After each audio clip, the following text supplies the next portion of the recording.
Performance Expo continues to roll on. I do miss our friend Ed Keebler. I do. Yeah, wish Ed was here. People, Ben's not here this year. Ed's not here, but hey, that's life. People got other things going on, and we praying for Ed and his wife. Surgery is recovering, going well. So exactly. But now a hidden horsepower episode on location at the Engine Performance Expo. This one I'm very excited about. Pro Stock, as you know, and you as well, with your relationship with Matt Hartford and Total Seal after one of their best year ever. Actually, we're just trying to figure out. Mike Valerio, jack of all trades, says he. Pro Stock Pioneer says me. Welcome to Hidden Horsepower. Thank you. So your career has spanned many decades. Talked about doing a lot of work in the early days with the OEs, up until this past year where you helped Mark Powick get his first Wally in many years in the NHRA Factory Stock Showdown. What a career you have had. Yep. It's been a long career. It's been great. Let's go to the beginning. How did you get into this? I had a friend in high school who had an older brother and older friends. They had a little hot rod shop, so we would hang around the hot rod shop. So that's where I first got interested in it, back in the 60s. And I started getting little jobs for nothing, like drilling holes in beam axles of 48 Fords, hardened drills, burning up drills. And jobs no one else wanted to do. Right. Give that kid over there, he wants to hang around here. Charge him rent, too. So I had to pay $15 a month, my rent. But anyway, I started in liking cars then and worked at a Chevy dealer and living on a farm. And just got it very, very interested in it. And from those older gentlemen that were 2-3 years older than me helped me take an interest in it. It's been a passion my whole life. I can say that I've only had one job out of high school, and I went into this building cars and took over. Followed your passion. Yeah. That was the buzz. Yeah. What was your first car? First actual race car, 65 Chevelle.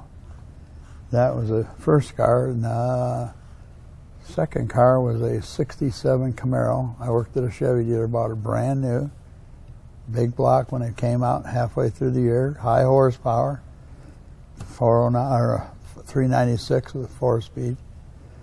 And a month later, I got a call from the insurance agent. He says, "Hey, you don't have insurance on this anymore. They came with this rule of horsepower to weight." And I said, "What am I going to do? I got this brand new car, 300 miles." So I took the engine out of it, and I blueprinted it back in those days, put it back in, and I ran into Ron Hutter, who had a dyno shop. Okay. So we backed that Camaro on the dyno, and we ran on it, and Ron says, "This thing's got some pretty good snot. I think we can get some more out of it." So we became friends. And that particular car I bought at the dealership, we turned it into an A-modified production. I got to give Ron Hutter all the credit for getting me involved in the NHRA type racing, because he had a C-stock Pontiac Ventura. But anyway, so are you from that area? Yes, I live one town away from Ron. Okay. So I took that Camaro over to Ron's, where he worked at a Chevy dealer. He had an engine chassis dyno in there, and so we got to talking. I said, "Ron, maybe we ought to just build this thing up." And he says, "Oh, okay." So he started building engines. This is when he first started. We'd take the block, the speed equipment in Cleveland, and the crank would go somewhere, and we'd assemble it until he got his own shop. So you were right there with Ron at the very beginning. Yeah, right in the beginning. So really it's the insurance guy that got you into racing. yeah, that's right. Unintended consequences. Yeah, the insurance guy got me in it. And one of them kept me in it because I was going out and buying these stripped out, they call them stripped out high performance cars back in the 60s. The average life expectancy of a big block Chevy or a high performance car on the streets of Cleveland was about 30 days. So maybe shorter in the wintertime? Yeah. So we had this insurance adjuster, And we had a Chrysler guy and we had a Ford guy, and I was a GM guy. So every time one of these come up, we'd bid against one another. Of course, you know, the juggle of bidding. I got all the Camaros. I had Z28s lined up, Chevelles. I had a whole yard full of them. So I started selling parts off of those cars to help the racing program. I sold parts to the local junkyards until they were able to buy them through the salvage pool, which is now a salvage pool. So that canned heat Camaro that we built in '69, that was one of those insurance cars that we got. Whoa, okay, So hey, time out. Right. So you're saying canned heat, like one of the famous race cars of in NHRA history, that was you and Ron building that car out of basically junk parts. Yeah. We went An insurance car. an insurance strip-out car. Yeah. Insurance strip-out Yeah. car. We'd roll her into the shop and tear her down. We could take one of those things apart in about 15, 20 minutes and still know every nut and bolt in one of them things. There ain't very many. The whole front end comes off. And then we'd start chiseling the body deadener out and to lighten it up. And down the road there's a place called Diamond Alkali. One of our buddies worked there, and they had an acid tank in there. So if we're going to build this car, it's going to be, the best it could be. Acid dip the doors, acid dip the fenders and everything. Of course, I don't know if it was Where did you shady get the idea to rules. do Well, that? so let's pause there. Because the story was, hey, Mike's going to be on Hidden Horsepower. There were a couple of different notes, and I reached out to Michael Heiner, who's the crew chief of the Get Biofuel car. He's from Ohio. A lot of great racers from Ohio. Acid dipping. Ask him about acid dipping. One of the first to do this. How did that come about? It's kind of out of the box thinker. Yeah. So we thought the lightness stuff up, we were going to go up to this shop up the road and 3 o'clock in the morning and use their acid tank. So we lightened the doors and lightened everything we put in there. We left it in there and cooked it. So then the following year I was building a 70.5 Camaro, and we were going to the Winter Nationals, the first Pro Stock Winter National, 1970. We had the 70.5 Camaro on the trailer going to Aerochem in California, which is a chemical milling aircraft plant. So we got the body cleaned. Some Mexicans stripped all the paint off it. We took it over. We got it stripped. We got it back. And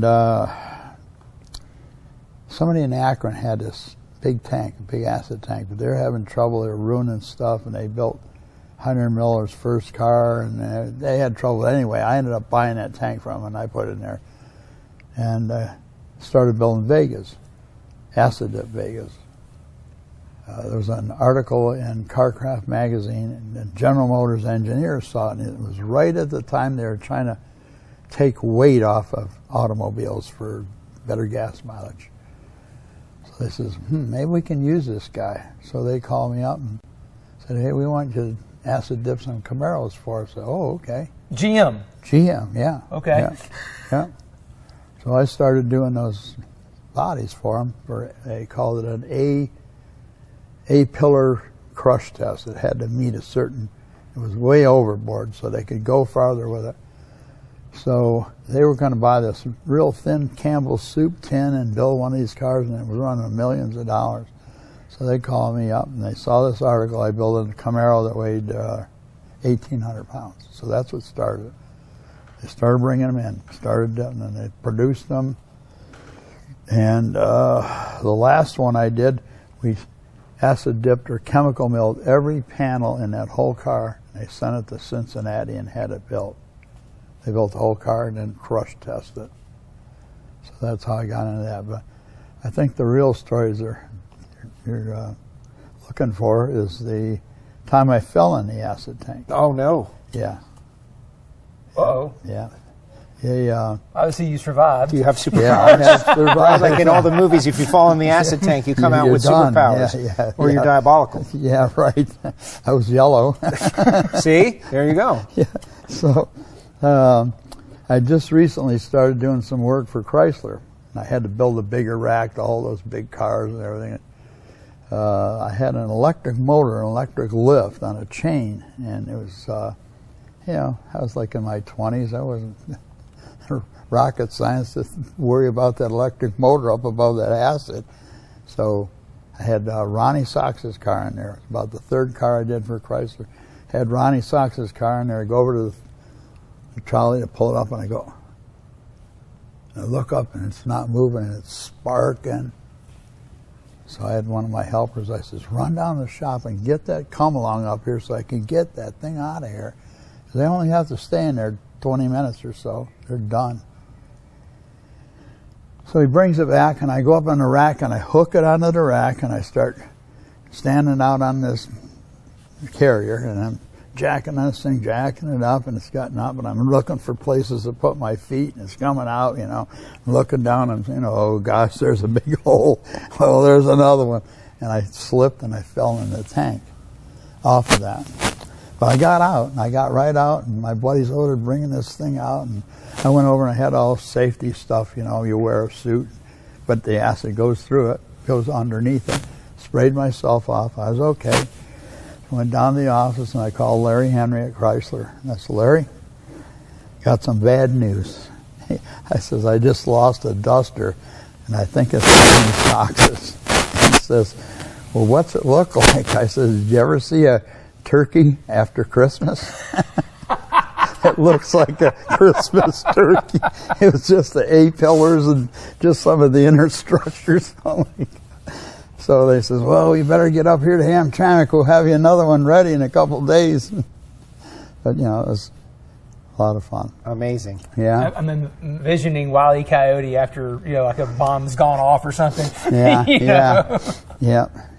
So but you're obviously lucky to have escaped that. Yeah, escaped a lot of things. But in that era, though, and just thinking about the people who were around, we're talking about Grumpy Jenkins, obviously the Bob Gliddens of the world, Sox and Martin, Mr. Four Speed, Roy Johnson, Pro Stock was popping at that time. It was, and still one of the big three categories in the National Hot Rod Association. It's morphed and changed over time, a lot of technology. But we say the word pioneer as in it was a wide open field. You guys could do a lot of different things. What was that like to be able to have this open playing field, to be creative and come up with different things, whether it be on the car, the chassis, under the hood? Yeah. Well, it was right up our alley. Challenges are what we live and die for. So when we get one of these new cars, we'd first lighten it, and it's just everything we did we have to make. And we would talk to different manufacturers, and they'd say, like a carburetor company would say, you can't put those carburetors on there sideways, it'll never work. And Ron Hutter says, Mr. Technology, it was going to work. So we would make stuff like that out, and we'd run our carburetors sideways. But you basically had to fix everything. One of Ron's famous sayings was, if it comes in a box, you got to make it right. Yeah, I've heard him say it. Yeah, you've heard him say it. Yeah. Probably some of your boxes at one time. Everybody's, right? Yeah, that's right. Everybody's, That's right, everybody's. Yep. So, we would end up either highly modifying or building our own carburetor linkage, things that you just take for granted today. You couldn't buy cams that were, buy a Chevy cam and TRW pistons, which we spent a lot of time developing pistons with them because they didn't, if they said they had an 11.5 to 1 piston, it's probably a 10. So I remember in the wintertime I made a cup up for a piston so I could read the CCs, and Ron Hutter and I was out in my garage on a cold winter morning and figuring out they were wrong. We started welding on the domes of the pistons, and that's where you see that famous picture of Grumpy Jenkins looking at the dome of the piston, because we were all kind of late night talkers, and but we redesigned the piston, and then that time TRW went into the piston business. They were an OEM supplier at the time. So you were taking an OEM piston and welding it to get the dome. Dude, that's just cool. Yeah, and grinding it the way the flame propagation and things like that. We did a lot of that kind of stuff. So that's how the early years were, because Jan's pistons, fuel pistons, wouldn't fit in the 427 Chevy big block. So we had to make it right down to the piston. Of course, we were limited to what we could use. There was not a lot of aftermarket. There was nothing like it is today. So we were, all of us were pioneers in that way. Yeah. And it's just incredible to think. Yeah, I know it from the NASCAR side. I got to spoke to Watto Wilson recently, and they were at home in Moody. Yeah. They were building all these engines, but they were getting engines from Ford. So those engines were built at Ford, Ford. Shipped down. Then they took them out of crate and they would blueprint them, so they would go through everything. And obviously that blueprinting process was trying to make everything as accurate as they wanted it to be. And obviously there were some little tricks here and there in terms of assembly, fitting it type stuff. Yeah. But what I hear you saying is obviously what you guys were doing in drag racing at that same era was you did all that, plus you were really kind of going outside the box and thinking, okay, well, there wasn't even a box, though. You're right. There wasn't even a box. Right. There was just nothing. There was just open space, and they were figuring it out. It'd be better if I could have this. I think it would be better. Let's make it and see if it actually goes better. It's a continuous problem solving, basically. You got to know the problem and you got to solve it. And with racing, you get one problem solved and another one comes up. Yeah. That's just like the situation I have going on right now with Mark's car, because they took 50 pounds off the car, and I had that car perfectly balanced. I mean, you can read the track, and we knew what to do with it, perfectly balanced. Well, that 50 pounds has upset the car. It's taken me 3 months to get the balance back to that car. Let's go a little. Those cars are so sensitive. Let's go a little deeper. NHRA as a category, flex jet, factory stock, showdown. These factory engines, but are limited and regulated. They're over like 35, 50, 3,600 pounds now. Mark Powick, former pro stock racer, he's been involved for a while, but got his first win this year, and it was a big deal. But in what I would call mine shaft amazing conditions, ripped off the first 750 anything, and that alerted the rules makers, and they walloped you guys. Yeah. And some would say too much. I'm not giving my opinion, but that caused you guys a great challenge, because now you had to go back to work. So let's just start at how meaningful was it to be a part of that, to bring Cowboy back to the winner's circle? It was a tremendous victory. I know he and his family have been working on that for a long time, and you helped deliver it. Yeah, known Mark a long time. Known him since he had to have a pillow to drive his car. So he calls me up and he says, what are you doing? I said, I don't know, I'm retired for the 4th time. And he says, well, how about number 5? He says, I got a job that I want you to look at. I want you to help me. I says, it better be a good challenge, because I ain't riding my ass all over this country fixing race cars again. So he told me 3,600, 9-inch tire, 1,400 horsepower. I says, hey, I'm on. Limited. You've got to really understand the dynamics of the car. And so I went on with that. And he has Dave Barton as an engine builder. And Dave and I hit it off. We're very similar in our thought processes. And so we began to hit it off pretty good. So now we're taking on this NHR challenge. And that's what I like. I mean, I've been around NHRA my whole life, and when you do good, you get knocked. And you got to come back, and it makes you tougher. So, I'm one of them kind of guys. Oh, yeah, okay. All right, I'll figure this one out. So that's where we're at right now with Mark's car. So at the start of last year, Mark was having great challenges just blowing the tires off at the end. He couldn't even get to the weight transfer point. I don't want you to tell us what the problem was, because someone else has got the problem, and maybe they need to go through that exercise. But you clearly solved the problem.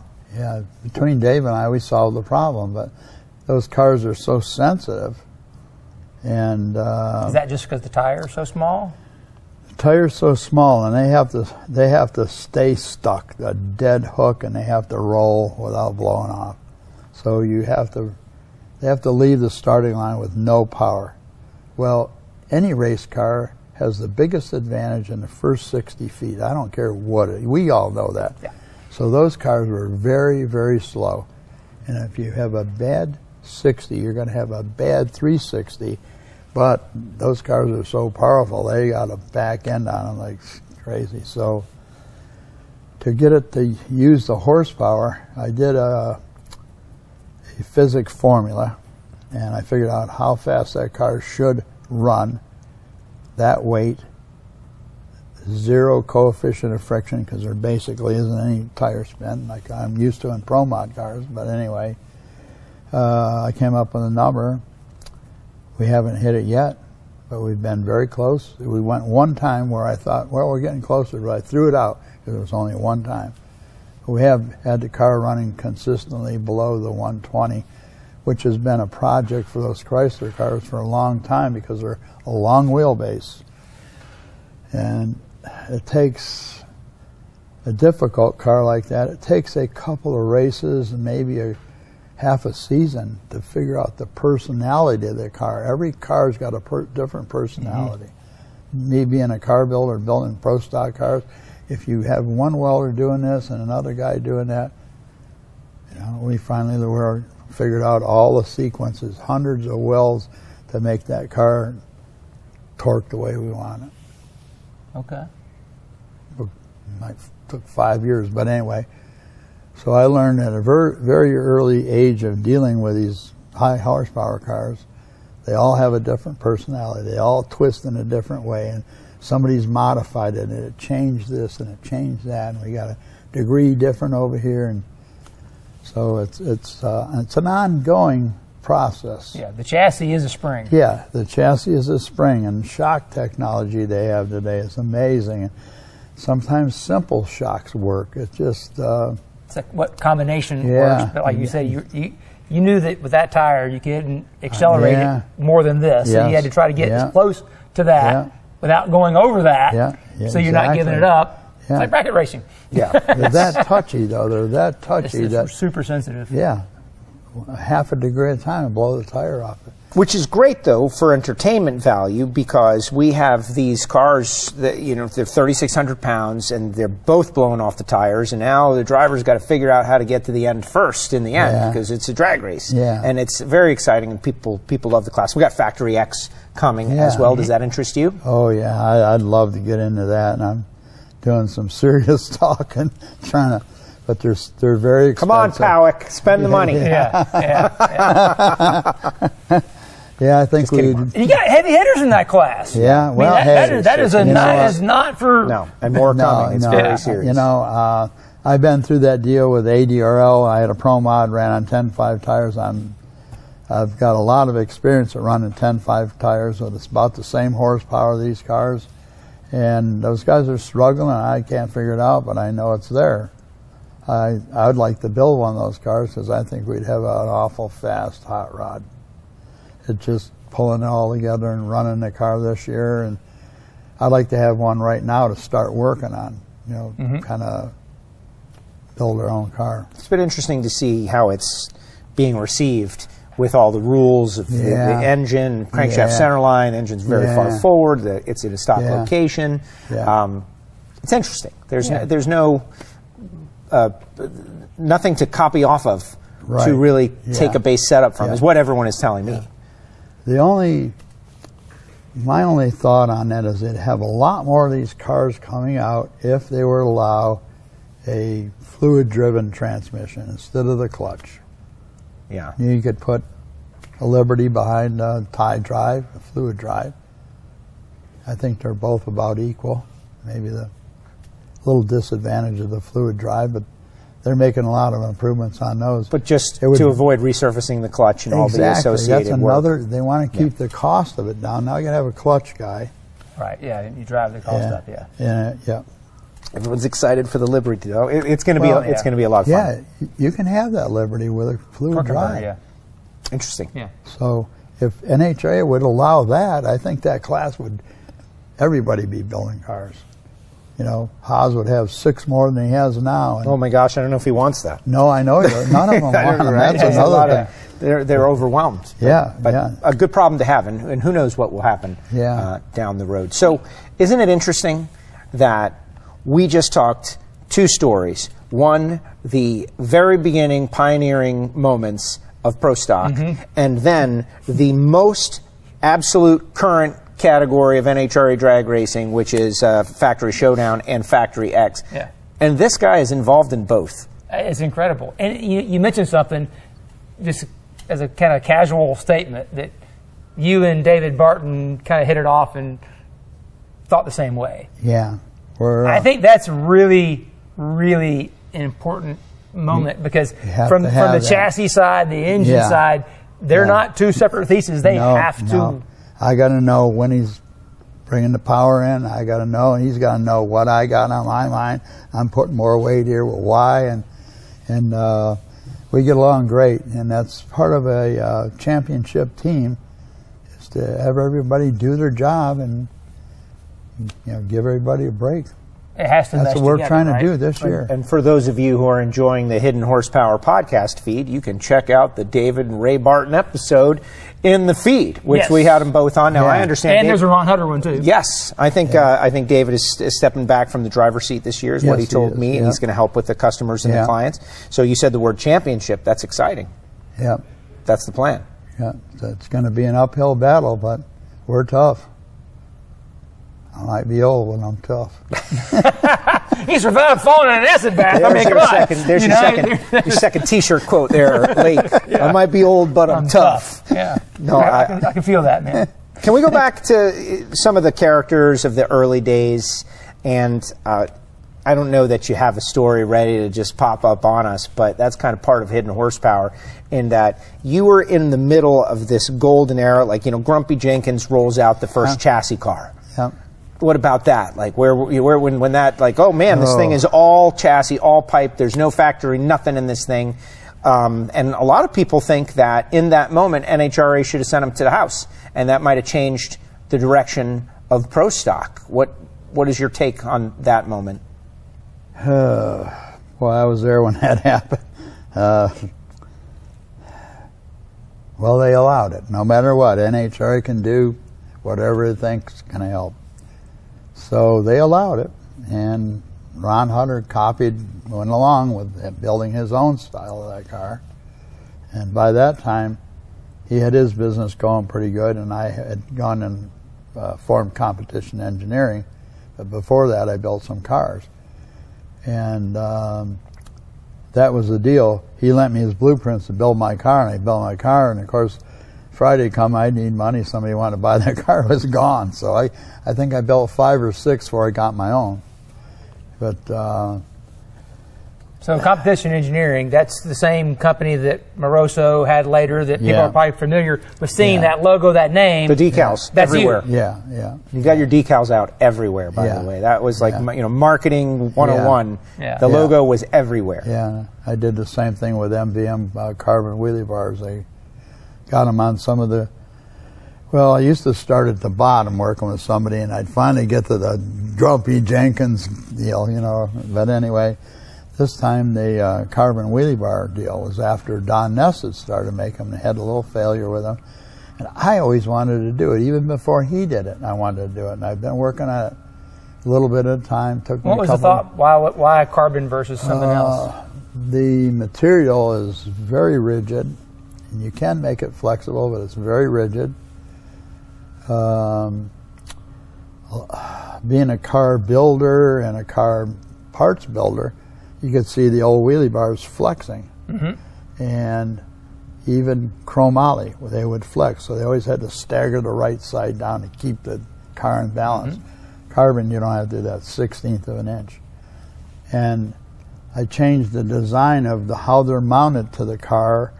I raised the upper strut a lot higher so the wheel had leverage on the rear end, where you just run a wheelie bar out of the bottom with a short stack on it. It doesn't have much control over it.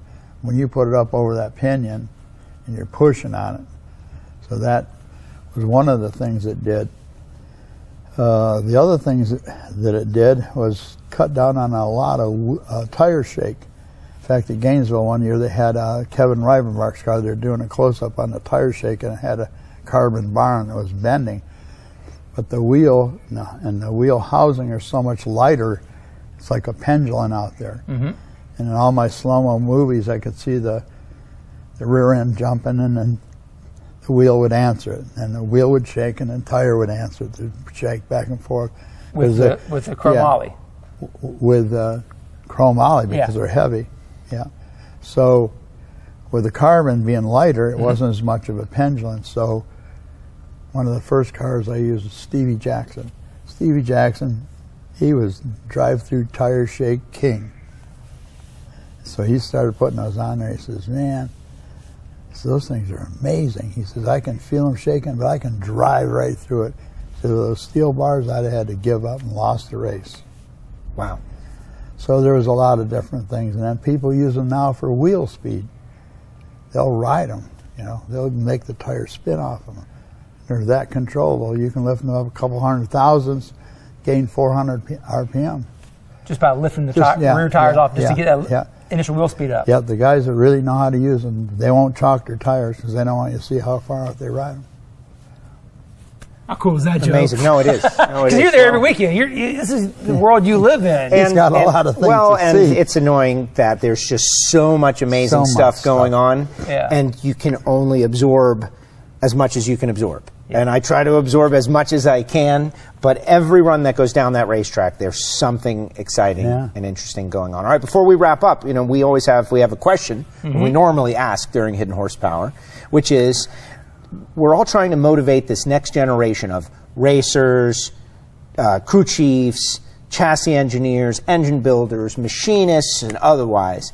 And I like to think that there are some young people out there checking it out. What advice would you have for the next wave of people like yourself to hopefully come in and get ahead in this field?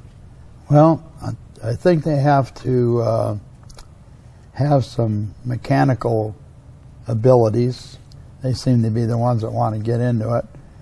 But going to the racetrack, talking to drag racers, and the best people in the world, we're all family, you know? And I think that's what I do. My job is to carry on, teach younger people than me, maybe people my own age, my knowledge to help this go on, the whole thing. What little knowledge I have of this whole great big thing, I'm giving it away. I'm working like with David, and I work with Chris Nelson for 6 years. What was that? 7 years at Chris Nelson. I know Kyle Powick probably wants to know all the stuff you know too. Yeah, just throwing that out there. I'm trying to teach Kyle too. Yeah, well, that's Mark's son, obviously. He's coming in and trying to doing a great job. Doing a great job. Yeah. Daughter Cass as well. Yeah, exactly. Yep, the whole Powick family is. Ohio must have been a real hotbed. Just thinking about George Montgomery, obviously, gassers, but Larry Morgan and Gasser City. You know, it's a lot of gassers. Pro stockers, a few, mostly gassers. I think we held from Virgil Cates A gas super all the way down to the G's. So is it Lima or Lima, Ohio? Lima, I say. Okay. You say Lima?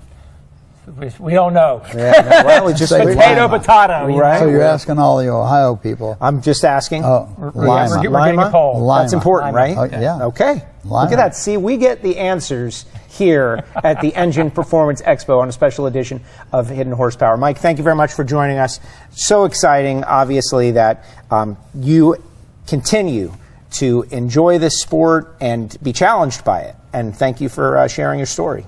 And he's giving back. I mean, what he just said as his answer is basically the ethos of the Engine Performance Expo. We're here sharing what we know to try to help those who are watching. And stay tuned because we have a new video coming out on surface finish, which you know is my favorite topic. What a day, what a day, what a day. My brain is swollen. I've learned so much today. They told us, don't start cars. We are not going to listen.